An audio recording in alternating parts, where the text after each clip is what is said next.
Amigos clausurará mañá no Parque Natural de Currubedo o seu campo de voluntariado. 2 semanas de traballo nas que a quincena de participantes realizaron diferentes accións no medio ambiente. Hoxe foi a penúltima xornada do campo de voluntariado xuvenil de Amicos. A entidade promoveu a 7ª edición desta iniciativa que conta co apoio da Xunta e nesta ocasión participaron 14 mozos e mozas con e sen discapacidade. Que donde se integran personas con discapacidade e personas normales, quero dicir, somos todas personas, pero bueno, unhas teñen discapacidade, outras non.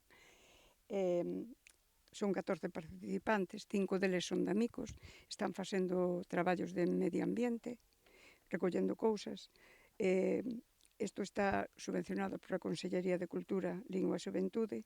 A duración do campamento son 12 días. Moitas gracias á Consellería por axudarnos e, bueno, encantados. Mañá será o derradeiro día de campamento, aínda que polos participantes continuarían outros 12 días máis. Quería agradecer a labor dos voluntarios e voluntarias que son o eixo destas actividades e tamén a Asociación Amicos por seguir presentando este tipo de proxectos, vale, nos que medio ambiente e inclusión van un pouquiño da man e, como non, a Dirección Xeral de Xuventude por seguir financiando este tipo de proxectos tan importantes de participación social. Trátase dun campamento nacional, polo que formaron parte del rapazada chegada a diferentes puntos de España. Temos de Murcia, algúns tamén de Galicia, da zona de Madrid, de Cidade Real, se non me equivoco. Bueno, fixemos durante estes 11 días, rematamos mañá, labores de limpeza e mantemento de espazos naturales. Aquí no Parque Natural de Dunas de Corrubedo, Lagoa de Carregal e e no Parque Nacional das Illas Atlánticas. Un pouquiño a demanda do que nos piden os parques. Neste caso, aquí fixemos máis que nada retirada de plantón de pino, como especie invasora, e no Parque Nacional das Illas Atlánticas traballamos en CIES en Cortegada, retirando plásticos da zona de intermareal, os plásticos que vai arrastrando a marea, pois facendo un poquinho limpeza de praia para a conservación. As tardes estaban reservadas para realizar actividades de ocio e de coñecemento da contorna da comarca.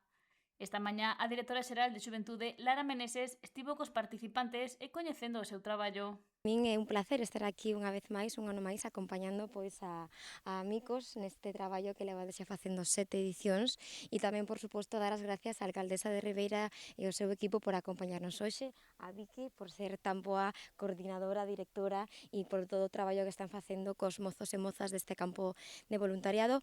Un campo de voluntariado moi especial porque fa unha tarefa que é admirable, non? É un campo de voluntariado, como ben comentabades, de carácter nacional, pero tamén de carácter medioambiental.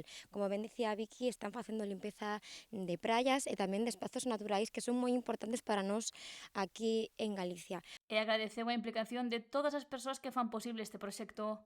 Estivo acompañada pola alcaldesa de Ribeira, María San Pedro, quen destacou a labor de Amicos, a súa implicación e o bo facer dos voluntarios nesta nova edición do campamento. Nun lugar con moitísimo encanto, Ribeira ten unha particularidade que falaba Vicky, que é o único municipio de Galicia que conta cun parque natural e un parque nacional, e polo tanto, pois tamén somos punteiros en eso, estades nun sitio privilexiado, de verdade que para nós é un auténtico placer tervos aquí, pois outro ano máis, poñendo os nosos parques, os nosos espazos naturais a punto e, sobre todo, pois facendo ese exercicio de convivencia, de inclusión social, porque non decilo tamén, de coñecer un dos municipios con máis encanto, máis bonitos e que máis demanda teñen na nosa comunidade galega durante o verán. O campo de voluntariado xuvenil de Amicos consolídase tras 7 edicións como unha das propostas máis singulares da campaña de verán da Xunta, ao combinar voluntariado ambiental, inclusión social e educación en valores. A iniciativa busca promover entre a mocidade o respecto pola diversidade, a participación activa na comunidade e a conservación do patrimonio natural e cultural galego.